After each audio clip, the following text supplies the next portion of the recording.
Good morning, everyone. Boker Tov. The insignia of Yale University is the words Urim v'Tumim, which means light and perfection, which is taken from this week's Torah portion. This week's Torah portion discusses the priestly garments that the high priest would wear when he served in the Holy Temple. The Torah describes the Urim v'Tumim, which was the breastplate with the 12 gems, with the names of the 12 tribes of Israel, that rested on the chest and the heart of Aaron the high priest.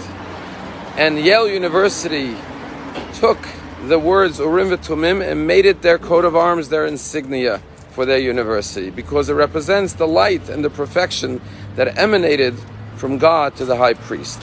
And the Talmud explains that when the high priest had a question of God, he would ask the question of God, and the letters would light up on the high priest, which would give the answer to the high priest's question.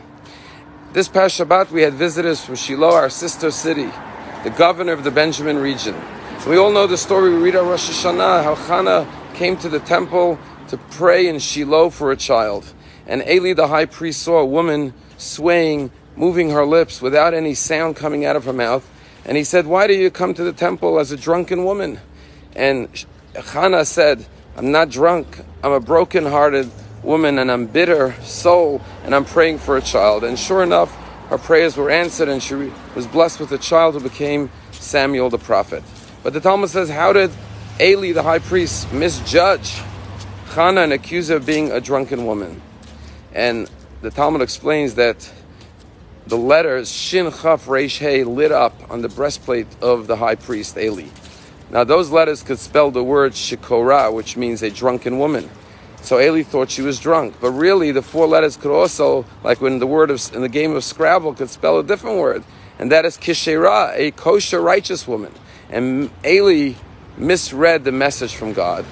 And the lesson for all of us is that we don't have a high priest, and we don't have a temple, and we don't have a breastplate. But all of us get sounds and signals and lights that come our way, different messages. But then we have to process it and interpret it. And if the high priest could misjudge, surely we could misjudge. Sometimes we could accuse someone of something negative, like Eli accused her of being drunk, but really she was Kishera, a kosher woman. And it depends on our own inner perfection and righteousness that determines how we view and judge circumstances around us. Rabbi Shlomo Carlebach, famous rabbi and musician, composer, tells the story that he was once in Europe for Shabbat, and he went to the synagogue. And when it came time to lead the Shabbat services in the morning, an old chazan went up, and the chazan had no voice. He could barely carry a melody. He was mumbling the words. Rabbi Shlomo Carlebach said he was so upset. He was angry. He said, "Why does the synagogue let this man lead the service? Maybe he's a rich man and gives a lot of money to the congregation, but why should we suffer and hear such a poor chazan's voice that takes away the joy of the services?" And Shlomo Carlebach said he was quite angry, and he went off to pray in the corner of the synagogue on his own. When they took out the Torah, he went up to kiss the Torah. And when he saw that the chazan was coming down with the Torah from the bima, he was blind.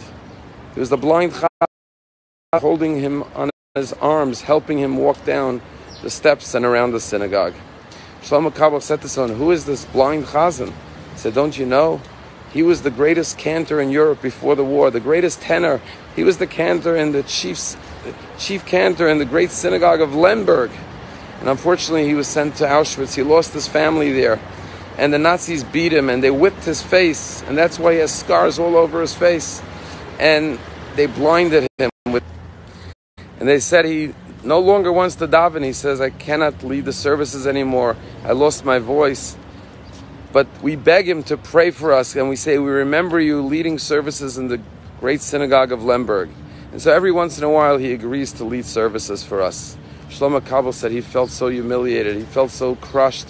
He felt terrible, horrible. How did he misjudge this man when this man was such a hero who sacrificed so much?